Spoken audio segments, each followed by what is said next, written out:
Aloha, everyone. It's Wednesday, and that means it's News Day. And on this News Day, what adventures in the AI realm must the DAS Fellowship face this week? As DAS travels over the land and reaches the borders of the skybound expanse, wind knifed at the border, Beth and Carl stepped into the Wind Temple Causeway. Beacon pylons guttered, and the lanes above went dark. Commerce, couriers, and hope paused mid-sky.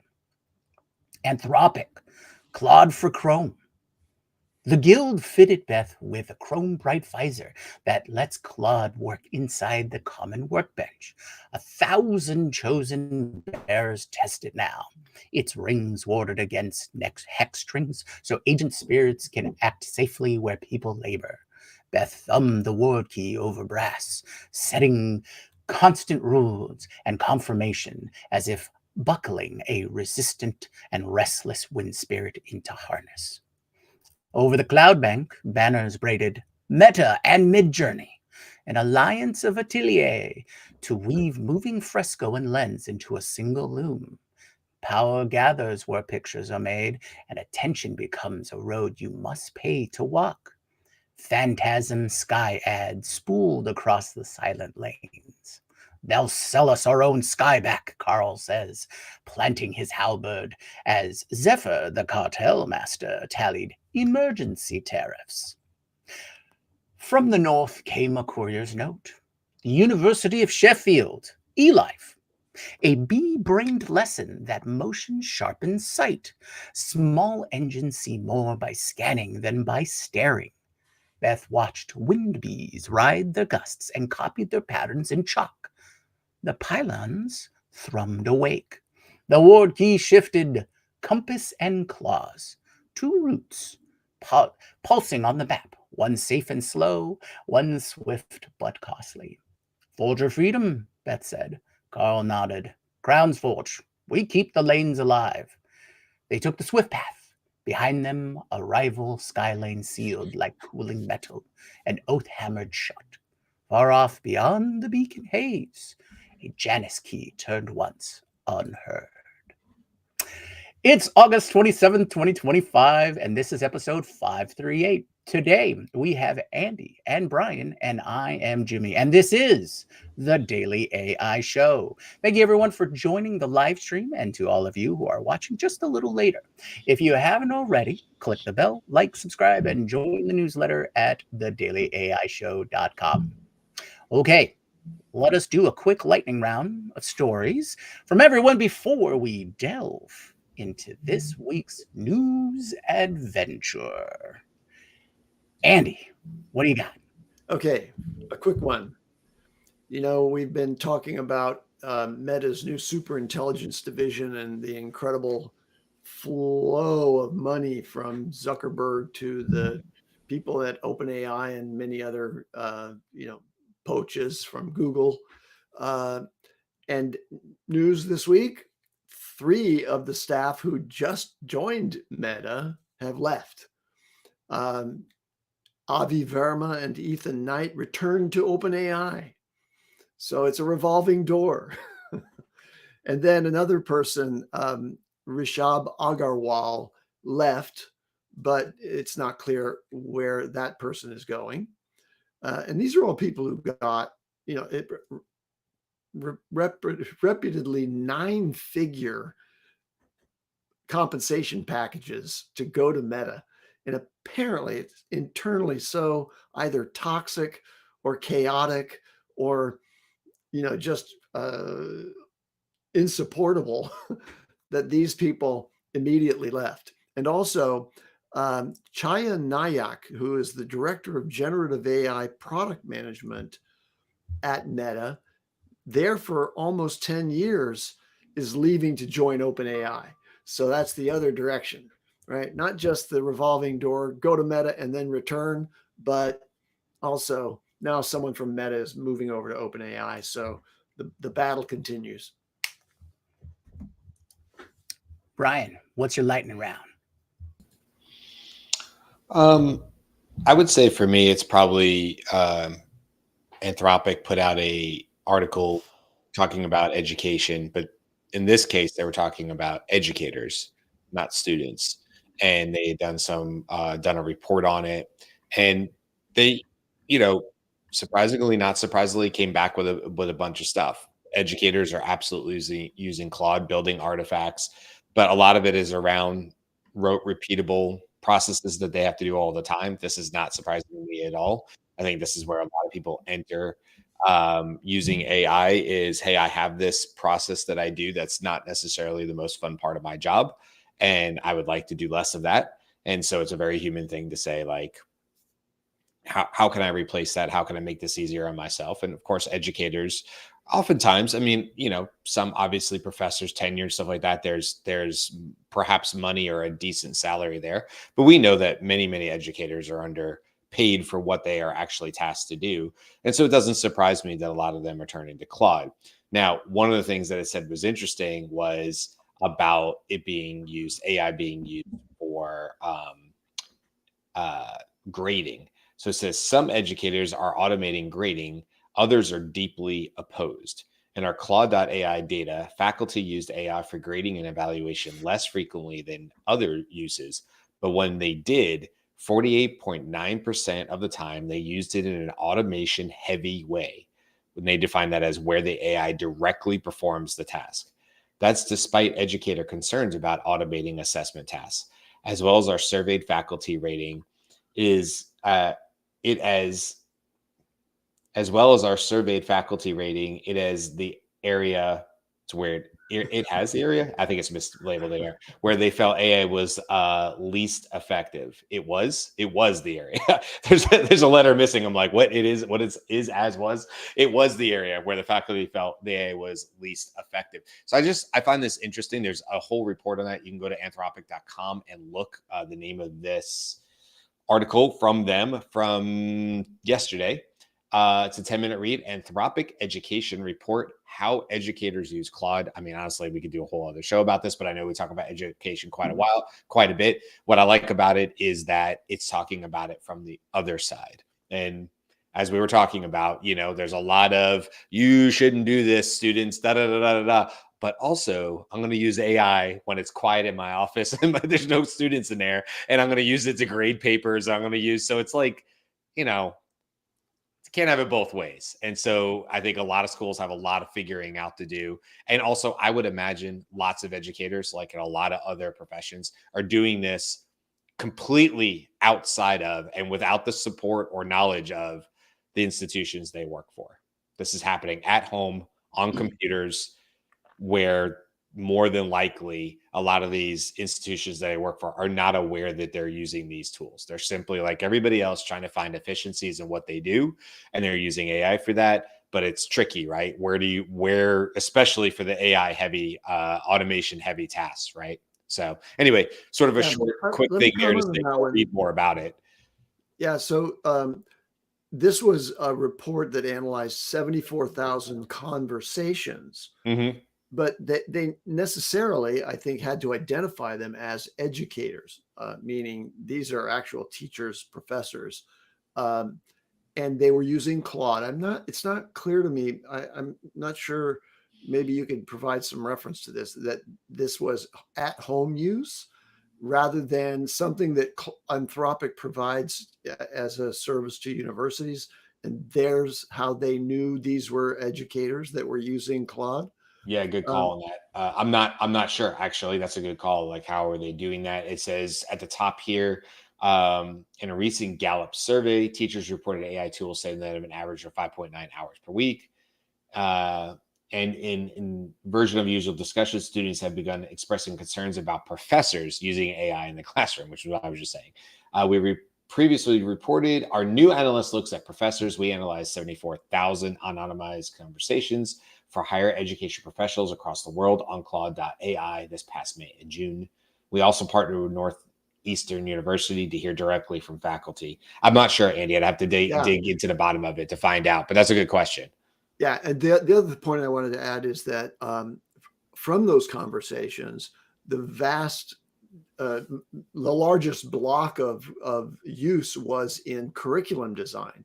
So they're using it not so much for assessment and Mhm. grading, but where that happened, that raises these hackles because, can you give that up? Can you really trust AI to do a fair assessment of what student work product is? But what they're really using it for, in most cases, 60% of cases, was to design their syllabus and their Yep. course lessons, in the midst of the presentation of that syllabus. And that's a really good application of AI, I think. 100%, because I remember my friends, I had several friends who became teachers right out of college. And I remember one of the first things they had to do, and especially if they got bounced around, like in your lower levels, like elementary school, it's not uncommon for you to teach one subject and then be bounced to another one because either you move schools. Also, I saw my friends go from like third grade to fifth grade, totally different subjects.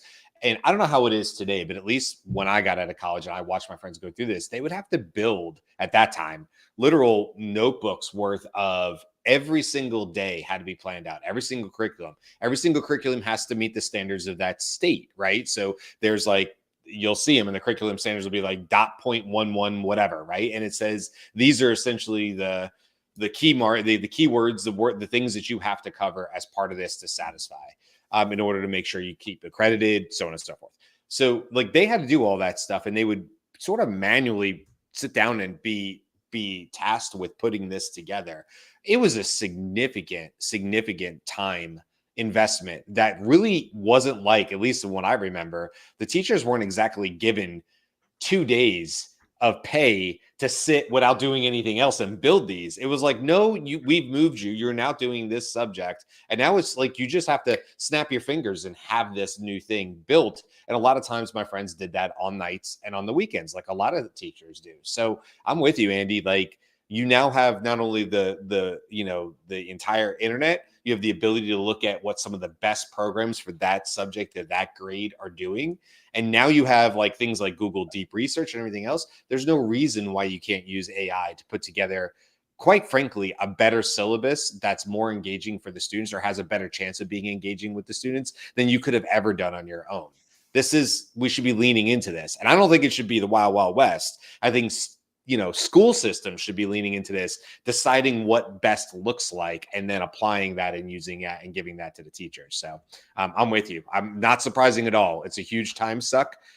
They probably feel insufficient and inadequate to probably put it together all the time, unless you get into the higher levels where you have experts in these fields. That's different if we're talking about college. But for all these folks that are in elementary and middle school and stuff, they're not experts in these subjects. They're just tasked with a job, and they're trying to do their best for the students. So yeah, I don't know. This is a good thing to me. Okay, and to wrap up the lightning round, Grok has, or Elon Musk has released Grok 2.5, their older model, into open source. Admittedly, some AI engineers do describe the custom Grok license as a custom license with some anti-competitive terms. So not necessarily fully open source. All right, so now let's go to our stories of fiery passion. Andy, what do you have for us today? I want to talk about NVIDIA.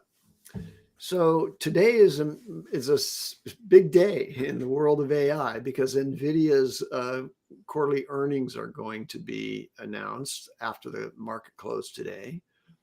And, the so-called dip in AI promise that was partly the result of the publication by MIT of an analysis of enterprise pilot success has cast some shade on whether or not all of this incredible investment in both the infrastructure on the hardware side and in model development and training and product development in AI is actually delivering any kind of return on investment when it's applied in the workspace. And so when this earnings release comes out today for NVIDIA, it's going to have either a meh impact that's going to accelerate this dip that we're seeing in AI stocks, which is not that deep a dip, frankly. I'm invested in a number of AI stocks, and things have gone down a little bit, but not very much. So But let's talk about NVIDIA and what they have behind the scenes. I don't know what their earnings are going to be, but I think they're going to be very, very strong. It's just a question of whether or not that'll happen to accelerate the dip or recover from it. But now we talked just a couple of days ago about the move away from transformers and the power of transformers being limited when it comes to the development of artificial general intelligence, and that there's kind of a cap on what can be done with the transformer architecture alone. Well, NVIDIA just announced their Nematron Nano 2 family of hybrid Mamba transformer models. These are reasoning models, and we talked about this expected future where it's going to be a combination of transformers for their vast knowledge store coupled with the selective state space models called Mamba. And so NVIDIA has just released some of those, and it's using a pre-training data set that has 6.6 trillion tokens in it. So the transformer model is being trained on 6.6 trillion tokens across web data, math, code, supervised fine tuning, and also multilingual Q&A. All of those things are in that training data set. But then you have this selective state space model architecture that advances the capabilities in terms of reasoning against that corpus of pre-training data. So that's a really important move in the right direction, as we understand it, based on what we know about the limitations of transformers alone. But then, on top of that, they also are now offering for sale at just a mere $3,500 the developer kit for the Jetson Thor robotics chip module. And this is a compact brain for robots. These first kits will ship in the month of September, and the chips allow customers to create robots that run generative AI models. Why is that important? Well, this kind of reaches the point where robots can actually handle complex real-world situations dynamically without it being a programmed response. So they can think and reason using this module and those Nematron Nano 2 reasoning models together. A robot could, do some pretty impressive things on the fly, outside of and not connected to some controlling infrastructure that's connected to the cloud or being programmatically predetermined. So active autonomous robots, this is kind of the architecture that's emerging from NVIDIA. And by the way, in terms of future economic promise, there are a number of companies out there who firmly believe that robotics will be, this embodied AI, robotics, will be even larger impact on economies and society than the advent of large language models has been already. So imagine now a robot that can, wander around chaotic city streets, but really make sense of that, independent of some, satellite view that's, guiding them. Or even like within the context of a warehouse, the bots won't need humans to tell them how to handle every single new situation they address, because they'll have the ability to understand and react to those things. And importantly, this Thor robotics chip module is small enough to actually fit onto one of these robots. Who's using them? Like Boston Dynamics has put it into their Atlas. This is one of their most advanced robots. You've seen it doing backflips. So it had, this is a new advance for Atlas. I can't wait to see what, they can allow that incredible physical thing to do. Agility Robotics is putting Thor into their warehouse robot called Digit.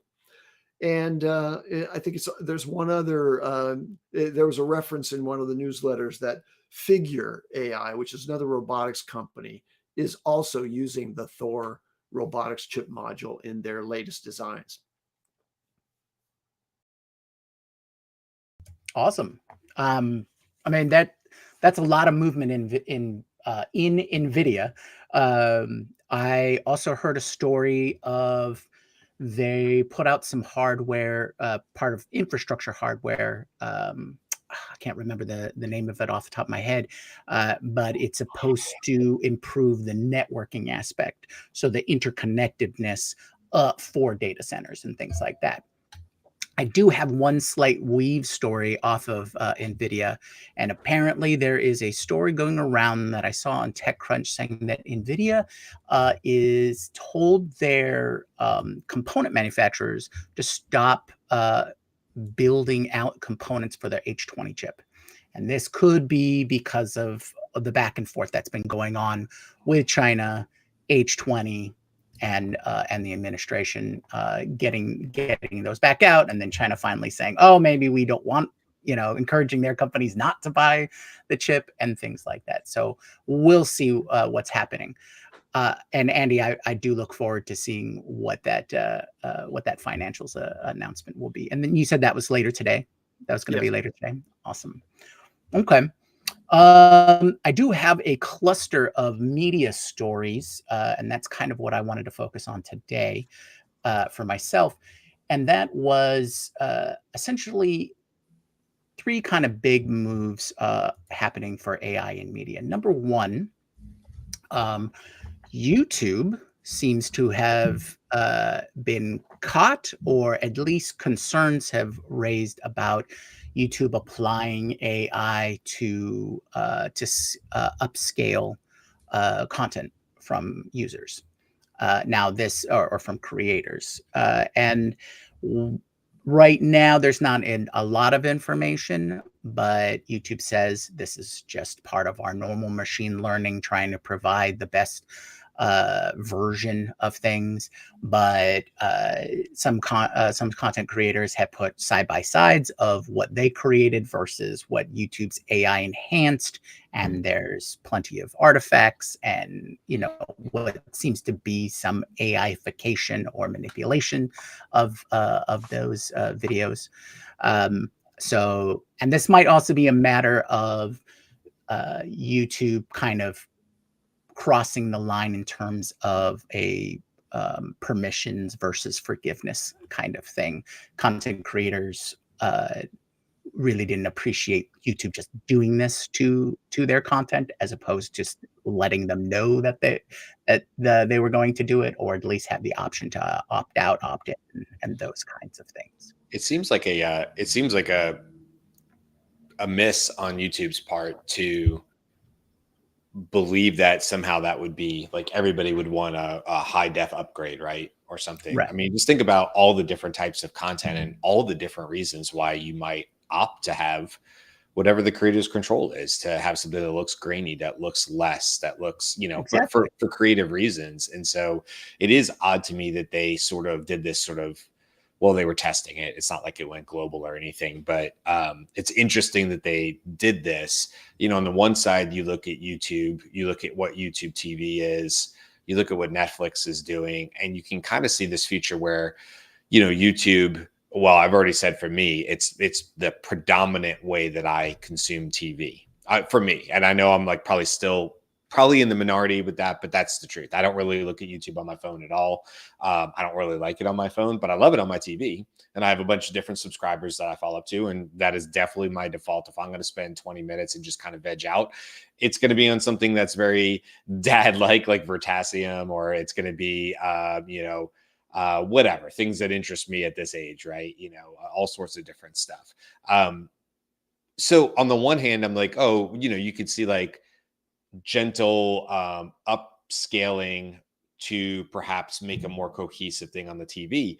But again, that goes back to like, it really should be 100% creative control. And if that creator has decided that they want a certain look to an interview, to even if it would assume that like, well, why wouldn't you want your sound, your lighting, your pixelization to be better?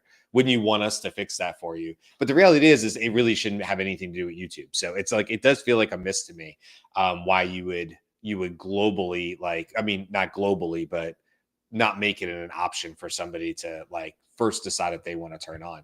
Something like this show, we would just simply probably default to that. It would make sense for us to do that. Hey, YouTube, you want to make our show look a little better? Thumbs up. But that should be a choice, right? Right. Exactly. And that's some of the arguments that's been being discussed online. Now, an interesting point that you bring up um, is the miss from YouTube. On a more nefarious or darker look at this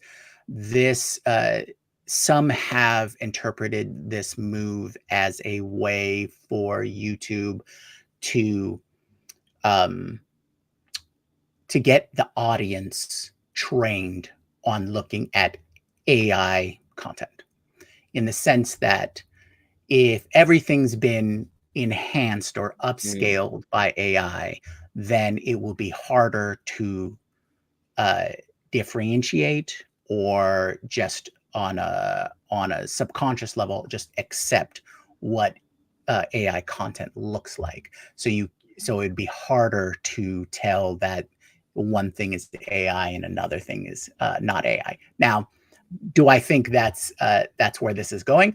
I wouldn't necessarily put it past them, but I think at this point that's probably way too early to jump to that assumption. What I do see is YouTube often, like you said, likes to experiment and roll out different features just to see how they will be received. This could just be one of their A/B tests, and right Yeah. now, people aren't receiving it well, right? I always lean on the side of more empowerment to the individual or the creator side in this context. So I would like a opt-in feature where it's like, oh yeah, I want to try this out for a little bit. Okay, see how it works. Oh, okay, it makes my content better. I'll keep it on. Or, oh, it makes my content terrible. Let's turn that off. Have Yeah. a preview. They do previews now, right? When you add annotations or anything like that. So why wasn't that extra step made?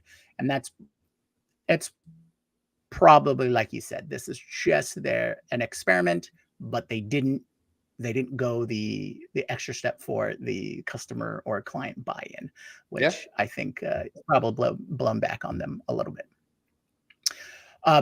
Now, of the three media stories, another interesting one is about TikTok and how they have moved a lot of moderation, or in the process of moving moderation, to AI. AI will be doing the moderation. So if your video gets flagged or taken down, or you have to go through an appeal, AI is going to run that process. And there's a lot of people who that just does not sit well with, mainly because if you're gonna silence me, right, from a content creator's point of view, if you're going to silence me, I want to know there was a person who made that decision, as opposed to you were just caught up in the sweep, that kind of thing. And that's one thing I constantly see on TikTok. Every month or so, there's somebody I might be watching consistently because of the content they've created, and suddenly I was like, oh no, sorry, this is my backup account because my current account got dinged or flagged or whatever. So I think this realm of AI moderation or AI monitoring, like being monitored by the AI, especially in the content space or the media space, is going to be that's going to be a rocky road. That's not going to be an easy, smooth journey or transition from one point to another. So we'll see what big impact there is there. I mean, the only thing I'll say on And that then, really quick, just before you go on, just so I can respond Mhm. to that particular story. Look, I think there isn't really a world where AI moderation isn't the it probably already is the predominant way. I don't see how it's a scalable solution for humans to be in it. I also don't love the idea of how many like humans that I've known or heard about who have the jobs that are like doing some of this moderation. I don't like the mental health side of what that does. I've heard some really pretty terrible stories about people being paid very little to truly have to go through some pretty horrific, easy no's, that don't need to be up on social media. I also, look, I know people would think like, oh, don't be on Team Zuck or something. I also think it's like a job that nobody's ever going to be happy with you. And I'm not saying I agree with like Zuckerberg or whoever's running. I just think it's a job I am so glad that I don't have to be the one that figures out how to solve for, because we've watched Facebook through the years. We've watched others, TikTok's a little bit newer, try to deal with this. The reality is there is a world, a future where AI is much better than any human could be about it.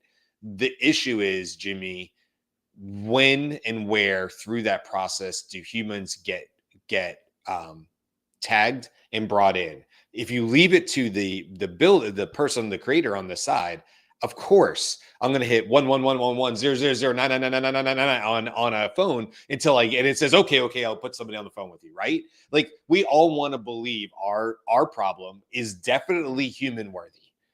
But everybody believes that it's their problem. They are freaking out. Their content just disappeared or got locked or banned for life or something. And rightfully so. People have built their entire livelihoods. I talk about this all the time.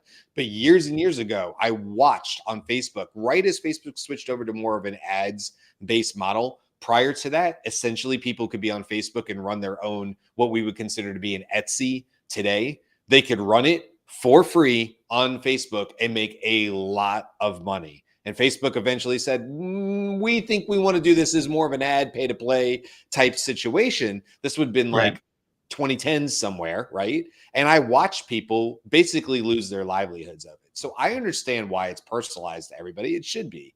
At the same point, the volume alone would tell you this is not a human solution. This is a AI automation solution. Hopefully the models get better and better. Oh yeah. It's like when does the human get tracked in? Where is that demarcation point? Yeah, I totally agree. Yeah, there has to be a point. Right now there is that. There is machine learning algorithms that flag the easy stuff. Oh, sure. And I think it's about the incremental release and having more levers. I think that's what really it is a lot of the content creators, they feel like they have no recourse. When was the last time you were able to talk to a human person from TikTok, Facebook, Google? Yeah, none of them. You can't. They just, any phone number you might find just leads back to the FAQ. Why? Because the volume is that huge. And I get that. But when you don't enable your content creators or your customers to have some level of control, but I agree that yes, all the really bad things, absolutely cover that with AI. And yes, they have to determine where that line is. Maybe just having a stopgap saying, hey, if you think that this is a mistake, that your stuff was dinged, then hit that appeal button, your stuff comes back up, and then the human steps in.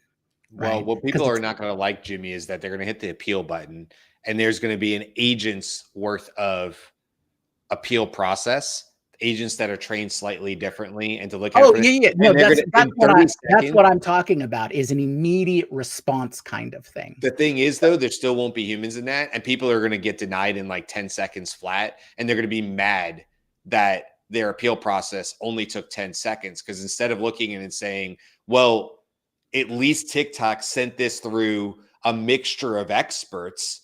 Yeah, and I think that's where I have is going to be like, you only took 10 seconds to. I have, my conflict is if I hit appeal, that means I get a human person and we deal with it immediately. Now, does that cost you more money? Yes, that costs you more money. I'm the one making the content, so it needs to be about me, not about you. But again, I might be on a tricky thing, man. That's why I comment on it. I'm sure TikTok's not going to agree with me about about this situation. And then just closing up on the media stories for right now, I kind of want to, and we're going to talk all about Google tomorrow. So just let everybody who's watching right now and watching later, tomorrow's episode is 100% Google, but just a little bit. And that's Nano Banana. That Nano Banana has been is sweeping. You know how popular everyone was talking about Notebook LM? I think the mainstream for Nano Banana is going to be talking about that for a long time, mainly because it's an editor, right? We talked about image generation, right? Taking a text prompt and making an image out of it. But this is an image editor via natural language, Yeah. which, So the way Photoshop became a verb, right? I yeah, Photoshopped the image. Well, now it's going to exactly. be I banana the or nano banana Yeah, the image or whatever. Yeah. And by the way, we should exactly, say exactly. that's not the name. That was the Yeah. battleground name. Yeah. Now they just called it It's 2.5 Flash. Flash. Like, Yeah. Right. It's come still on, guys. imaging. You It's could have still at least imaging. put photo in there or They image won't be able to editor. get rid of nano banana. Yeah, It's done. yeah. I It think mean, people flashed like it too hard much. enough that is now in the general parlance. I don't think they'll ever Yep. escape it. I like the name Nano Banana. It comes rolls off the tongue. It's a good. I mean, we were Strawberry and Q Star and all these things through the years. I'll take Nano Banana. I'll certainly take it over Bard. I think they should have. I think they should have started strong with Nano Banana. I think that should have been all their models. Never mind Bard or Gemini. Although, admittedly, Gemini is way better than Bard was. They pivoted hard there. But I would have started with a good Nano Banana. Credit to whoever came up with that in the thing. I do, as you're talking about it, Jimmy, I do want to bring up some examples of it as well. But I know you were kind of giving some overview. No, go for it. Yeah, so I've been playing with this a little bit, and again, where do you get this? Gemini 2.5 Flash. There's nothing special you have to do for this to if you want to test out Nano Banana. But let me just show you a couple of examples. One, like two interesting ones that are like straight use cases. So why are we saying this is a big deal? Why is anybody saying this is a big deal? Well, because up till very recently, if you made edits to an image or you asked for edits in image in ChatGPT, even with the trace tool or the brush tool that said like really mask off everything else, which is essentially what that was, it would change other parts of the image that you did not want touched. And what Nano to Banana or this new Gemini upgrade is doing very well is leaving the rest of the image alone over and over and over again. So this upper one here was just an image. It's an AI image. Obviously, I created it for a recent thumbnail. I can't remember how far back. And so I simply said, can you change the car to an SUV, this car, and change the coffee cups that they have to larger water bottles? And you can see it had really no problem with that. But if you look at the rest of it, what's really important is that the facial expressions, the clothes, the street, the bridge back here, the buildings, everything else stayed the same. It only changed the car that I asked for and the bottles. And that traditionally has been very, very hard to get image generators to do. ChatGPT is hard, like I said, horrible about that. Here's another one. I can't remember where I used this image for, although that's not Boville, is it? No, I don't think that's her. I was like, dang, I didn't really use a real photo, did I? I think that's still AI generated. I guess it's good that I can't tell. Can you change your sweater or light rain jacket? Have her pointing out of the weather map behind her. Show a big hurricane approaching the west coast of Florida, I think I said. She looks like a weather woman on a local evening news program. Just like I want to throw a bunch at it and see what happened. And this is what it came up with. I mean, the hurricane is not over the east or west. I guess it's technically to the west of Florida. I thought this one was okay, but I also asked for a lot. You know what I think is really cool here? If you look, it kept her same sweater. It put the same sweater in it. And if we look here, it kept the same garment underneath the jacket, which is like really impressive when you think about it. She's still doing the exact same pointing. If we were to look back and forth between the face, actually it's turned her a little bit, but we can tell that this is the same face, right? This is the same AI actress, if you will, AI generation. Again, very, very cool. So then I went and figured like, let's do a little something. Me and Carl met up for the first time. He's still to this day the only Daily Eye Show person that I for sure know is not an AI avatar because I have met him in person. And we were in a Panera, right? So that's not super fun. So I thought like, let's change this up. So this is our photo. So I said, hey, put us outside, basically. Put us on a partly cloudy day. I thought it did it okay. This definitely looks like it could be a backdrop. If you look up here, we can still see the lights. I'd asked it not to do that. But you can see the lights of the Panera overhead lighting, which definitely does not look like we're standing outside on a partially cloudy day, right? So little things like that are great. I wouldn't consider this to be a great result, but I kept playing with it a little bit, make the background feel more realistic. I don't think it changed a thing. Then I said, go ahead and put me in the same jersey as Carl, and it actually did a really good job. Look how much of it is actually obscured. You can't really see, and it's turned at a really angle. It really had no issue putting that entire jersey. I think this looks really good. I was impressed by this. And what I started noticing really quickly is ask for one thing at a time. So then I said, put me in some shorts and some tall socks to make me look like I was maybe one of the players. And then I started going into more of the Springfield side of it. And you could see, like, whereas it had no issue taking care of like Carl on the right-hand side, although I would say it looks nothing like Carl at that point. It did have no problem putting me in Springfield, but then it clearly did make me a Springfield character, right? So then I had to ask again, and I kind of stopped here, and it didn't truly go much farther than that. But the point to this is, like, you know, starting from where I was to this, I wouldn't say this is a great result, but it's more the fact that this new Nano Banana model is doing a really good job of just changing one thing, which is why people are like, oh, it's the Photoshop killer. Well, I think that all comes down to prompting, natural language. There's something to be said for a good scalpel tool in Adobe that says pull this and replace it with that. And, you know, Adobe has great masking tools. But is this a great indicator of where things are going? That now I can just look at this picture of me and Carl and say, I'd prefer if that was outside on a soccer field or whatever, instead of inside this Panera where we just happen to have somebody take our photo. Then I think that's actually kind of cool. I can change the shirt and stuff like that. So I think for me, I really like the potential in character ideation. I can now take a single photo or generate a single image as part of my ideation plan and just put that character in any angle, aspect, place, wearing whatever I need to, what kind of lighting I want to position it. If I've created a larger landscape where they can be put into that position, which allows you to build out your lighting plan and your scene, right? So this has lots of aspects of working in a storyboard, things like that. And now with things like flow and runway, anchoring images or keyframes are essentially are great. The keyframes form a mile marker or point in which to start and end image sequences or, you know, scene sequences. So if I can start with my character, I can generate my character, I can put them where I want in a scene, generate the scene, then essentially use one version to start a scene and another version to end the scene, and then the models will fill in whatever I describe as the motion, the look, and all of those kinds of things. And then I can just do that scene by scene and string them together to actually create a full, or I should say shot by shot, into a full scene.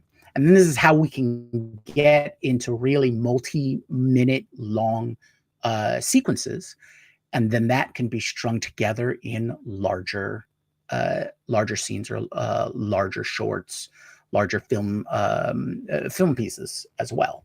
So it's like key pieces in the level of control and where you're able to manipulate or edit that image, which then becomes the source material for your video.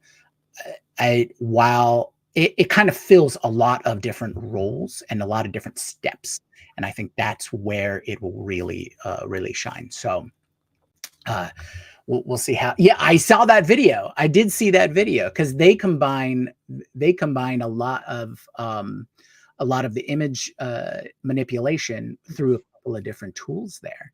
Boy, And that woman has some really big hands there. right, because they only really changed the face of the head on that one, but yeah, and there's a lot of examples like this because things like Act 2 from Runway and whatnot, they do really well with some movement but not full scene movement or moving in the space. So having a, talking head, that's essentially what this is, a little expanded upon that. You can clearly see where the advancements are. Now, I do want to start building out full films myself. So we'll see, we'll see how well it does combining them. But it's exciting. Last I point on think Nano. that's where my point is. What's up? One of the features that I read about, I haven't looked at it. I don't really do much with images. I'm very caught in my head in language. don't do visuals. But apparently you can give it 2 different images and then prompt some sort of merging of different elements from you can do up to 2 3 different images that you've uploaded. And that's an interesting extension of the capabilities of just what you were referring to, Brian, which is the ability to, lock down certain parts of the image and maintain consistency from one edit to the next for those elements that you haven't addressed. And there's some really amazing TikTok creators. I wish I knew his name right off the top of my head, that does all of the runway. He just does tests and tests and tests of runway. Just in that alone, he's been able to show how you can have, like, you can change out characters and backgrounds and stuff. It really, I mean, we're really starting to see where, people who just never thought they would be in animation, because they have it. They're more of like the story mode. Like, they had great ideas. Think about people being able to put together their ideas now and how polished it could look if they had an idea and they wanted to pitch. I always go back to, like, the pitch is where I think the big difference is here. Now you could be Joe Blow with the basics of internet connection and a decent computer, and you could put together, to your point, Jimmy, to your point, Andy, I could act it out myself. I can change my voice. I can make myself a dragon. I can do whatever I want, and I can act out what I need to without having an understanding at all about lighting or technique or animation. If I wanted to be an animation, I wanted to look drawn or whatever. And I could put together something, to your point, Jimmy, probably in a few hours. That's like a 5-minute, sizzle reel of, like, what I'm pitching.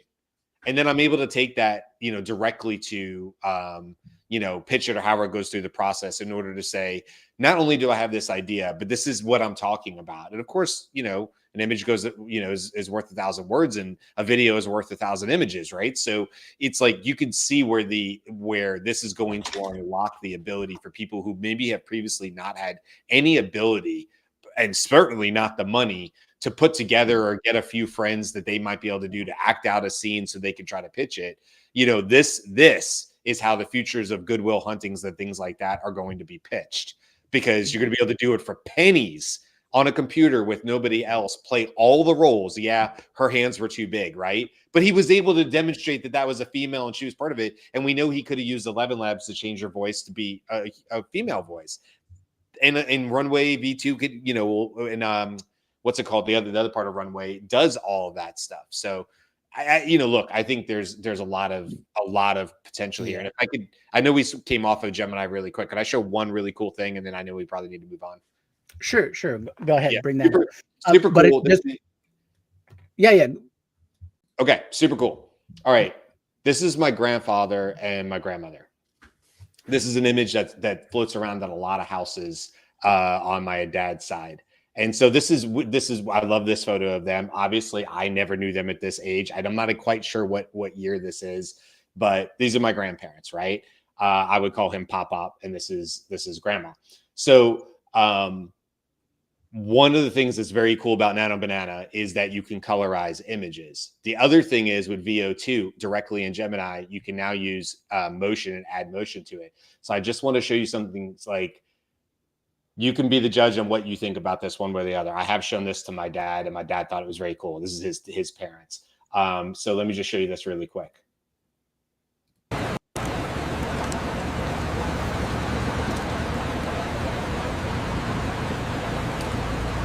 So from that black and white, I was able to get it to be both colorized and also to add some motion to it. Look, there's a lot of open conversations about this that should be happening about, should he be waving in it? Is that something my grandfather would have done? What if I had said, and I prompted it, he leans over and gives her a kiss, and then my father said, that's not really the way they acted, though. Am I now starting to put memories, as Beth has talked about and stuff, is like, if I put that out there, is that being unfaithful to what was just a screenshot? I don't know what happened in the second or the second before or after the actual black and white photo happened, right? So where is it something that is helpful? Now, my dad had a big smile on his face, and my dad said, this is last night, my dad said, there's another one from their wedding that I won't show. And he said, oh my God, I look like my dad. And it was like it was a real moment with my dad, right? He was like, I didn't realize, it was from his wedding, his father's wedding. He's like, I didn't realize how much we favored each other, because in the black and white photo, it's very hard to get those like shades and tones and stuff. But when we translated it into color and there was a little bit of motion and they're walking towards the camera, my dad's like, hold on, let me look closer. Let me look closer.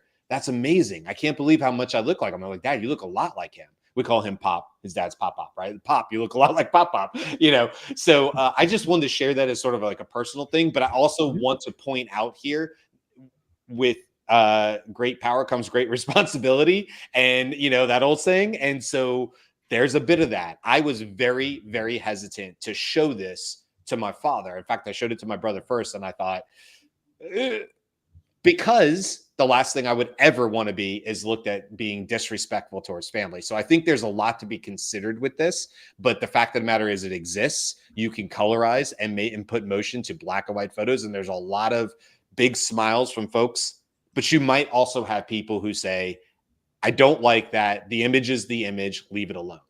And it's true. It's true. Like for another day, but yeah, I think there's a large. Yeah, I agree. There's a larger conversation about cultural context and how much do we want to pull from history, and is there a manipulation of that history? Once you do that, there's a lot to discuss there, and I think a lot of it does come with purpose and intent.